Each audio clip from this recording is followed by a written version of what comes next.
Good morning, students. Welcome to our online class. This is your second period and the subject is political science.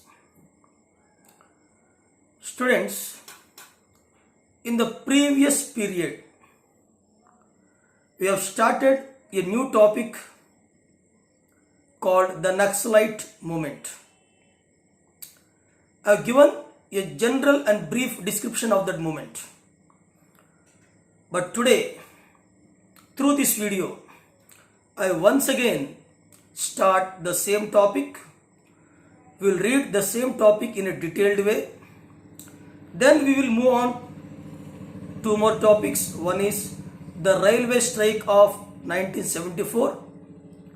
Then we will go for the next topic, that is conflict with judiciary. If time permits, we will move forward. Okay, students? Now, so the Naxalite movement. Today, this is our first topic. In 1967, a peasant uprising took place in the Naxalbari Police area of Darjeeling Hills district in West Bengal. That means in 1967 there was a peasant uprising, peasants revolt, peasants opposition, and this movement took place in the Naxalbari police station area of Darjeeling Hills in West Bengal district. And this was started under the leadership of the local cadres of the Communist Party of India, CPI means what? Communist Party of India, Marxist, CPIM. Once again I repeat, in 1967, there was a peasant uprising, peasants revolt, took place in the Naxalbari area or Naxalbari police station area of Darjeeling Hills, which is one of the district in West Bengal. This movement was led by or carried out by the local cadre people, the local leaders, the local cadres, the local leaders of the CPIM, Communist Party of India, Marxist. That party, local leaders of that area carried out this peasants uprising. The Naxalite movement has used force to snatch, to forcefully collecting something. Snatch here means what? Whenever you will collect something forcefully. So the Naxalite movement used what? Force to snatch land from the rich landowners. Under this movement, the people, the peasants, they adopted forceful methods in order to snatch the land from the rich landholders and to give the same land to the local poor and landless farmers. Though their cause is noble, their cause is good, but adopting forceful methods, that is wrong here. It's the supporters, the people who supported this movement, the supporters advocated, they said the use of violent means to achieve these political goals. The supporters of this movement, they advocated that the movement was correct. That snatching the lands from the rich landowners and giving to the poor and landless farmers. And this movement is genuine, correct, as per in order to achieve their political goals. They supported that one. Whereas the government, when the government of West Bengal saw that the revolt is turned into a violent one, hence the government took all the steps, all the methods in order to stem the movement, to stop the movement. They also adopted violent methods. The government have taken stern measures, forceful and violent methods or measures in dealing with the Naxalite movement, in order to control the Naxalite movement in that area. No doubt, the peasants adopted violent methods, forceful methods. At the same time, the government also adopted the same forceful methods or measures in order to stem out this movement. Human rights activist people, human rights, those who are very much conscious about human rights, the human rights activist people have criticized the government for violating constitutional norms, constitutional principles in dealing with these Naxalites. The human rights activist people, they condemned, they criticized the government act. Why? Because government adopted the stern measures, violent measures in stopping the Naxalite movement. This is the summary. Now actually why this movement was started, what is the main reason? And as I told you, in 1967, sorry, in 1967, a peasant uprising took place. Where it took place? In the Naxalbari police station area of Darjeeling Hills, a district in West Bengal, under the leadership of the local cadre of the Communist Party, Marxist in India. Now, beginning from the Naxalbari police station, the peasants movement, actually it was started in the Naxalbari area, police station area, Darjeeling Hills of West Bengal district. So it was started there. But the beginning from the Naxalbari police station, the peasants revolt or movement spread to several states of India. This movement spread throughout India, other states of India, and came to be referred boldly as the Naxalite movement. Actually, the movement started in Naxalbari area of that Darjeeling Hills, a district in West Bengal. But soon this movement spread over throughout India in all the states, and this movement popularly referred as what? The Naxalite movement. In 1969, after 2 years, in 1969, they broke off from the CPIM. Who broke off from the CPIM? Let us see. In 1969, they broke off from the CPIM and a new party was formed. Who? The peasants. The peasants, they stopped taking the support of the CPIM members, and the peasants, they formed a new party. And the new party is called Communist Party Marxist Lenin. Earlier it was called what? Communist Party Marxist. Now the people who are there in the movement, they broke out from that party and formed a new party called Communist Party Marxist Lenin or Leninist. That is called CPIML, Marxist Leninist. Lenin belongs to Russia. Karl Marx belongs to Germany. Karl Marx belongs to Germany. He is a socialist leader. Okay, CPIML was formed under the leadership of what? Charu Majumdar. This new party was formed under the leadership of a man called Charu Majumdar. Charu Majumdar was the leader of CPIML, Communist Party Marxist Leninist. This party was formed from separating from CPIM. Okay, Charu Majumdar. It argued that, this party argued that the democracy in India was a sham. This party argued that the democracy in India is a sham and decided to adopt a strategy. Who adopted the strategy? These people, the CPIML people. They adopted a strategic method. Strategic method to protracted guerrilla warfare in order to lead to the revolution.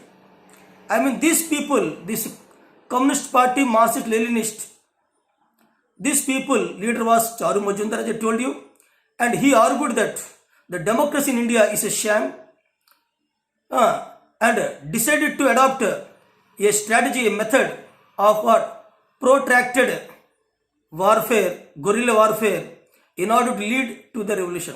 So this party adopted a new strategy, new method, that is called guerrilla warfare. So here what is meant by guerrilla warfare? Here guerrilla means not animal. Guerrilla warfare also earlier done by Shivaji, Lord Shivaji in Pune.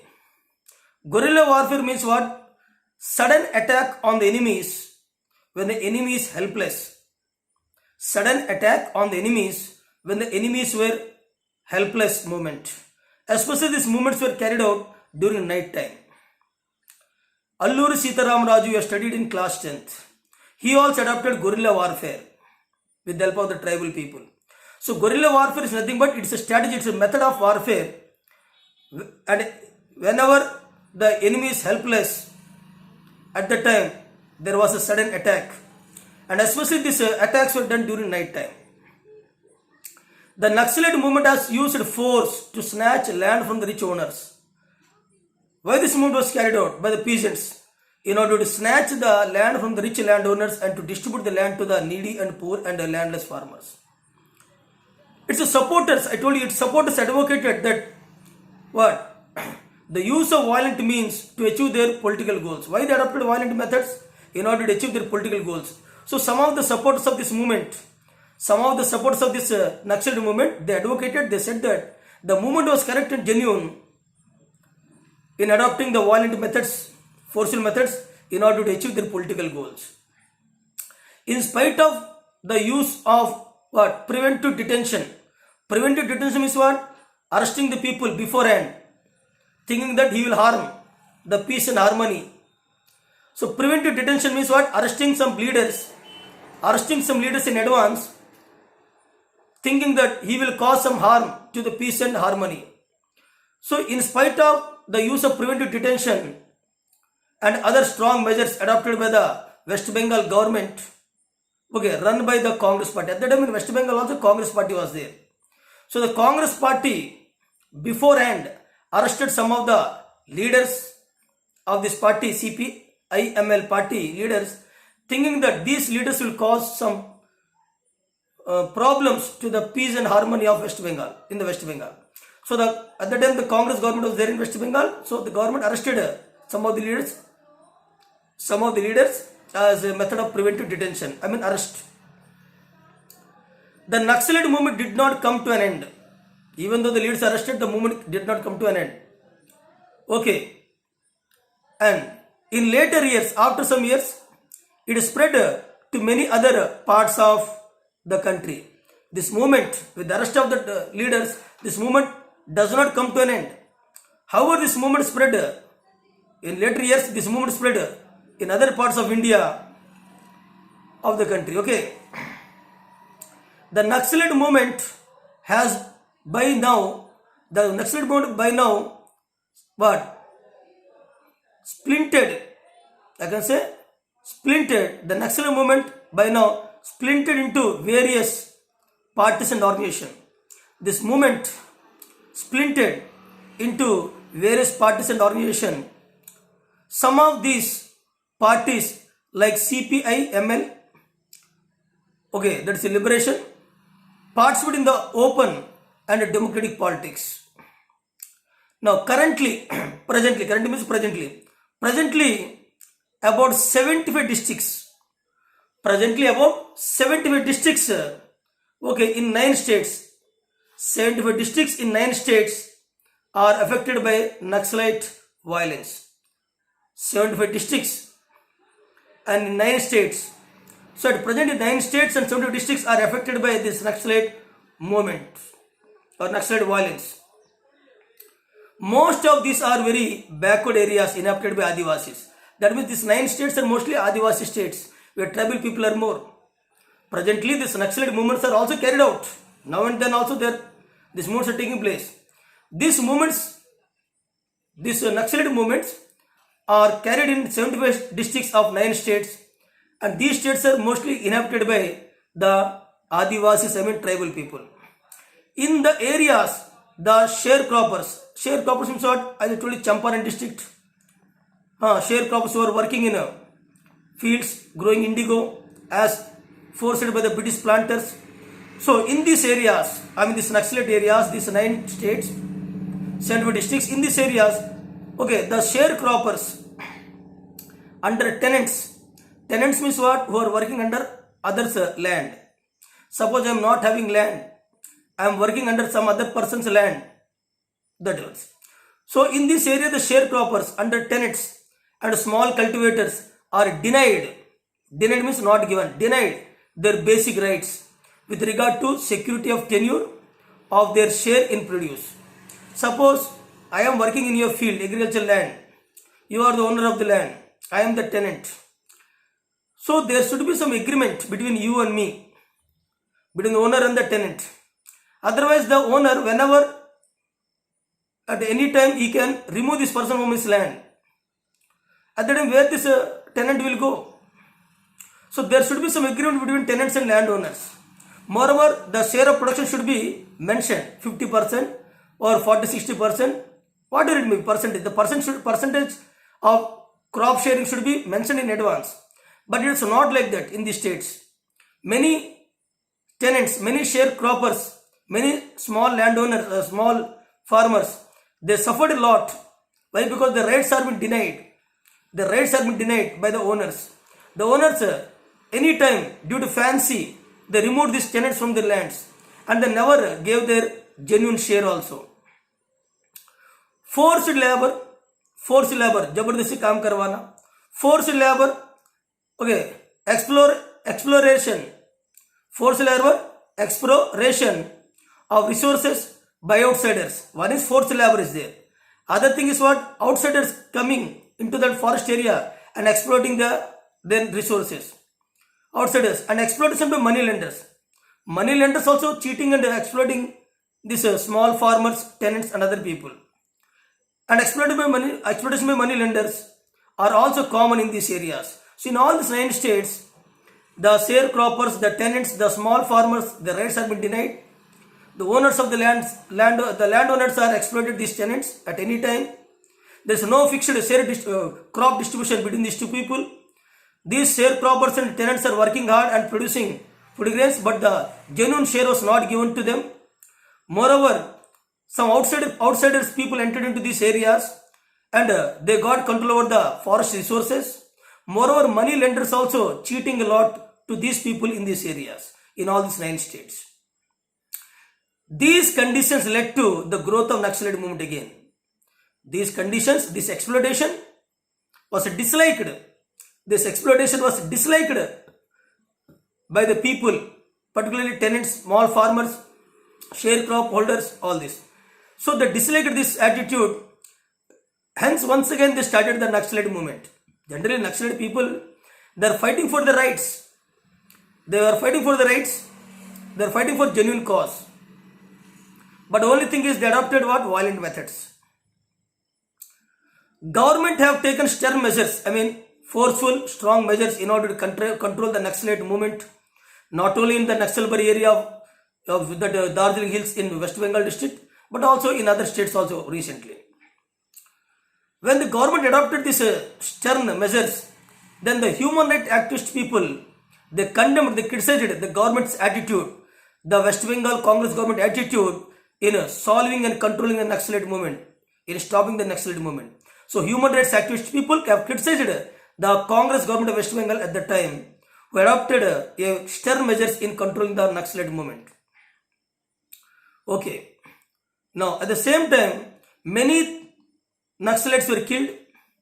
Many thousand people have lost their lives in this violence by the Naxalites. I can say police people also killed the Naxalites, and Naxalites also killed the police people. And in these conflicts, some ordinary people, they lost their lives. As I said here, government violated the constitutional norms. Who criticized the human rights activist people in dealing with the Naxalites? Same time, many thousand people have lost their lives in the violence. Okay, in the violence by the Naxalites and the anti-Naxalite violence. Anti-Naxalite means what? Those who are fighting against Naxalites. Those who are fighting against Naxalite movements are called anti-Naxalite movements. And the anti-Naxalite violence by the government also very strong there, and the government adopted the anti-Naxalite violence movement and they control the Naxalite movement. But still now and then we are hearing about Naxalite attacks. And these attacks are taking place in these 9 states only, in these 75 districts. Now, students, let us go. You have already studied Loknayak Jayaprakash Narayan. Already explained you. So no need to repeat it once again. Now I am going to another important topic, that is called the railway strike of 1974. The railway strike of 1974. Listen. What would happen?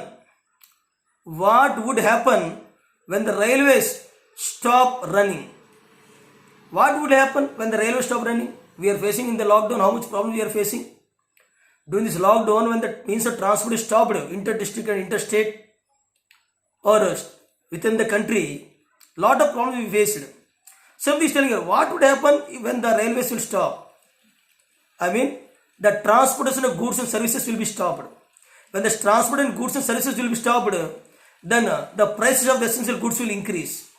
Demand for goods will arise. And when the price of essential goods will increase, then the goods will not be within the reach of the common people. That is the first one. Second one, people cannot go from one place to another to solve their day-to-day works or in order to attend the day-to-day works. So these problems will arise. And you know, railway is the biggest public sector undertaking in India so far. Now Modi ji is trying to handed over this railway department to private people. This Modi ji, he said that he will bring a bullet train in Gujarat state. But unfortunately, he is selling our railway to private ownership. This is the thing of Indian politics. This is the condition of Indian politics. So what would happen if the railways stop running? Not for 1 day or 2 days, not for 1 hour or 2 days, but for more than a week. If more than a week, if the railways will be stopped, all the railways employees will go on strike, then the things will be stopped as it is. Goods and services will not be carried out. Price of essential goods will increase. Common people will suffer a lot. Business will be stopped. And people can't move from one place to another. They can't carry out the day-to-day works. Of course, many people would be inconvenient. Most of the people will face inconvenience due to lack of what? This railways. Okay, inconvenience. But more than that inconvenience, the economy of the country would come to halt. Halt means what? Stopped. When the railways will not run for more than 1 week, then what will happen? The Indian economy will be halted. The economy will not grow. Okay. And why the economy will be halted? Because goods and services are which are transported from one part of another by trains will be stopped. Do you know that such a thing what actually happened in 1974? This situation, this railway strike was happened in 1974. The National Coordination Committee, NCC, not that NCC, National Coordination Committee for Railway Men's Struggle. The National Coordination Committee for Railway Men's Struggle, led by George Fernandes. George Fernandes was first, he acted as a railway minister. He was the leader of the Railway Coordination Committee. When the railway strike took place in 1974, he is the person, George Fernandes. Later on, this George Fernandes also became the Defence Minister of India. George Fernandes became the Defence Minister of India also later on. Okay. George Fernandes gave this lead to the strike. George Fernandes gave a call, national-wide call. He gave a national-wide call to all the people to strike. Okay. So George Fernandes gave a call for national strike by all employees of the railways for pressing the demands, to solve the demands of the railway employees. George Fernandes is the leader of the Railway Coordination Committee. He gave a nationwide call to all the railway employees to go on strike and to pressurize the government to fulfill their demands. To pressurize the government, central government, to fulfill the demands. Railways is central government department.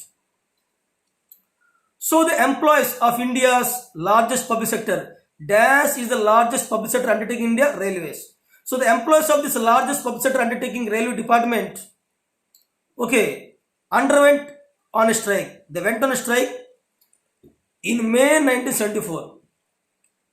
In which month? May 1974. They went on strike. The strike by the railway employees added to the atmosphere of labor unrest. The railway strike also added to the atmosphere of the what? The labor unrest. I repeat, the strike also raised, I'm sorry, the strike by the railway employees added to the atmosphere of labor unrest. Labor was unhappy. It also raised issues like rights of the workers because the railway strike was added by the labor unrest. Now the people are demanding the labor rights. Along with the railway strike, the people also, railway strike, it started by railway employees for demanding to solve the demands. And this movement was added by the labor unrest also. Labor is also added in this one. And now laborers are demanding for the rights, labor rights, or the rights of the workers, I can say, rights of the workers, and whether employees of essential service should be adopt measures like strikes. One question arose at the time that essential departments like police department, railway department, whether they should go on strike. This question arose in 1974. Whenever any essential department is going on strike, suppose, just imagine, whenever there will be any Guerrilla strike, any Band, etc., who is controlling that one? Police department, law and order. Suppose if the law and order people will go on strike, then who will control the situation? Similarly here, same thing is telling here. If the railway department, which is one of the essential department, if they go on strike, what will happen? I already told you, the economy of India will be halted. It halted. The goods and services are being stopped. Movement is being stopped. Okay. The government declared the strike illegal. The strike went on, but the government have not stepped down. Government have not agreed to the demands of the railway employees. Moreover, the government declared the strike as illegal. The central government declared the strike, which is led by these people, railway employees, under leadership of George Fernandez, the railway coordination committee leader. This strike was declared as what? Illegal by the central government.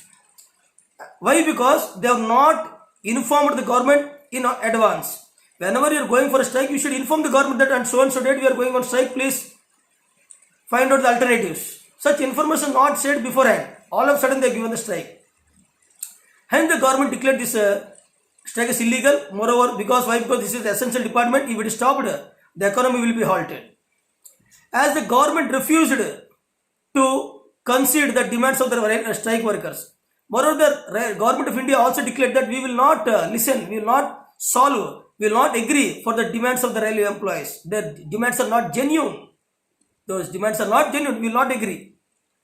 And arrested many of them, many of their leaders. Many of the railway union leaders were arrested during the strike. And deployed the territorial army. One thing, many of the leaders who are involved in this railway strike and the labor unrest, many leaders are arrested. At the same time, the government, central government brought the territorial army, the border army into this work to protect railway. Why the territorial army was deployed by the government? In order to protect the railway property, the railway lines, the railway stations, etc. Okay, railway tracks. The strike had to be called off after 20 days without any settlement. Finally, what is the conclusion? The conclusion is the central government has not agreed for the demands of the railway employees. They declared the strike is illegal because all of a sudden they started that one without prior intimation. Moreover, this is an essential department. With this, there's a lot of loss for the Indian economy, and the government has not agreed for the demands to be solved. Moreover, the main leaders are being arrested. The government deployed the territorial army in order to protect the railway property. So this strike was finally, after 20 days, this railway strike was ended without any solution, without any settlement. Now students, I am moving to another important topic, that is the conflict with judiciary. The conflict with judiciary. Who had conflict with judiciary? Here judiciary means the Supreme Court, the courts. Okay. So who had conflict with the judiciary? Okay, let us see. Now I am telling, listen carefully. Conflict with judiciary. Summary I am telling. Three constitutional issues had emerged. three constitutional issues are emerged at that time. Firstly, can the parliament abridge fundamental rights? That means, can the parliament control the fundamental rights of the people? That is the question. First, I'll answer this question to you. Okay, so generally, the right to protect the fundamental rights is given to Supreme Court. It is the Supreme Court that is responsible to protect the fundamental rights of the citizens of India, not the parliament. That's why said here, can the parliament abridge, stop, control the fundamental rights of the citizens in India? The Supreme Court said it cannot. Because in the Indian Constitution only it is written that it is the duty of the Supreme Court, the judiciary, to protect the fundamental rights of the citizens. For example, suppose you, Jose Matthew, you are having fundamental rights by birth. Every individual, every citizen in India is guaranteed with some fundamental rights by the Indian Constitution, and he enjoys these rights from birth till death. Suppose if somebody feels his or her fundamental rights are being curbed, controlled, stopped by any person, any agency, any organization or somebody, then at the time you can directly go to the court of law, directly go to the Supreme Court to get justice.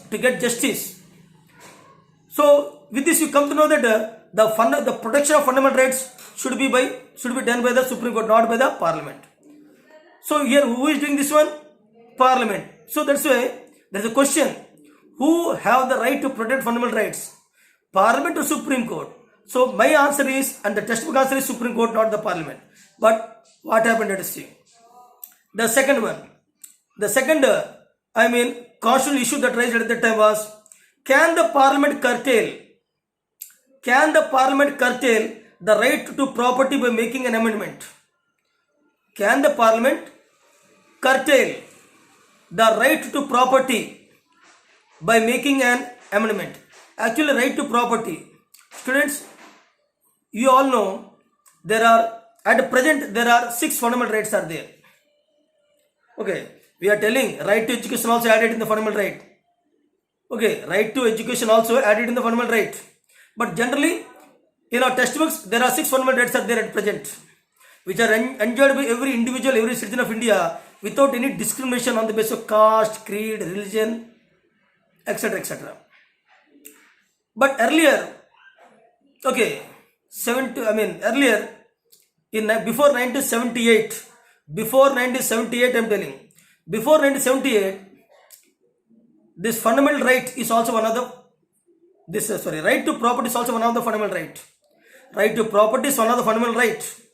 So earlier 7 were there, but according to 74th amendment, remember, according to 74th amendment, the right to property, which was a fundamental right, was deleted from the list of fundamental rights, and now this fundamental right to property, this right was changed into a civil right. It was converted into civil right. It is no more fundamental right. This has happened according to 74th amendment in 1978.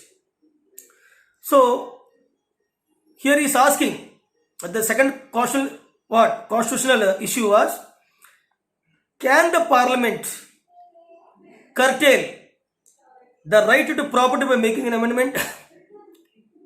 Okay, again the court said the Parliament cannot amend the Constitution. Again the court said that the Parliament cannot amend the Constitution in such a manner that rights are curtailed. Supreme Court again said that, the judiciary again said that, no, the Parliament have no right to amend the Constitution. Generally, amendments are done by Parliament only, we are seeing. But these rights, coming to this fundamental rights, coming to the fundamental rights issue, the Parliament have no right. Other issues, the Parliament can do amendments, necessary changes. Amendment means what? Necessary changes. Amendments here means necessary changes. So generally, the amendments can be done with 2/3 majority in both upper and lower house. It has to be passed. Fine. But coming to the rights issue, changing the right to property by curtailing the right from fundamental rights list, that power is not having with Parliament. It is said by Supreme Court. Third important constitutional issue was raised at the time was the parliament amended the constitution saying that it can abridge fundamental rights for giving effect to directive principles. At the time, the parliament amended the constitution by saying that it can abridge fundamental rights. The parliament said that no, parliament have right. The parliament have right to curtail the fundamental rights, to abridge the fundamental rights, for giving effect, for giving more effect to the directive principle of state policy. In order to adopt welfare schemes, welfare measures, to control concentration of wealth, to control inequality in income and wealth, to achieve directive principle of state policy, the parliament have right to curtail fundamental rights, it can abridge fundamental rights, and it can do amendments. So like that parliament said. But it was not accepted by the Supreme Court. But the Supreme Court rejected this provision. But the Supreme Court have rejected this provision also. The parliament have no right to abridge and curtail the fundamental rights in order to give an effect to the directive principle of state policy. So, but the Supreme Court rejected this provision also. This led to a crisis when all the three things are refused. When all the three things which are done by parliament, by at that time the ruling party means that is there in the parliament. So what are three things the parliament is tried to do? Whatever the three things that parliament tried to do, all the things are rejected by the Supreme Court. Hence, there was a conflict arranged between. There's a crisis arranged between the Supreme Court and the parliament. The judiciary and the parliament. That is called the conflict with judiciary. So whatever parliament did, that was not accepted and rejected by the parliament, rejected by the Supreme Court. Hence, there was a conflict arranged between the parliament and the judiciary. Conflict with judiciary. Who had conflict with judiciary? Parliament. Hence, the relation between parliament and the Supreme Court became hostile. This led to a crisis as far as the relations between the government and the judiciary were concerned. People started talking of the need of judiciary. I can say like this. People started talking of the need for a judiciary and a bureaucracy committed to the vision of the executive and legislature. I repeat, people started talking, they're telling that of the need of a judiciary. There should be a new judiciary and the bureaucracy. Bureaucracy means what? Officers who are having power under the control. Committed, they should work committedly to give a vision of the executive and the legislature. All the bureaucrats should work according to the constitutional norms, not as per the government. Nowadays we are seeing many officers are working as per the government directions. As per the directions of the political leaders. Actually, these bureaucracy officers, they are appointed by the constitution, they are appointed by the government. They should do their work by their own. They should not listen to the political leader. But they are influenced by political leader under pressure, otherwise transfers. So the bureaucrats, officers also nowadays, they became the puppet in the hands of the political leaders, and they are working as per the will and wish of the political leader. That is wrong. Political leaders are what? Temporary executives, whereas officers are permanent executives. Once they are appointed, they will work till the retirement. But the political leaders, they will work for only for 5 years, 10 years. Governments may come and government must go. Leaders will come and leaders will go. But the permanent executives, the officers will remain till the retirement. So they should work impartially. So this is the thing about this conflict judiciary. So now the time is over almost all. Again we will go in detail this one. I will explain as per the textbook. So I suggest both my students to read the textbook once again to understand better and concentrate more on objective type questions. And try to know the cause. Why there is a conflict between the judiciary and the parliament. What the parliament want to do and what the judiciary said. Hence, or what are the reasons due to which the relation between the parliament and the judiciary was strained or became hostile. So try to understand and read the textbook once again. Thank you students. Take care.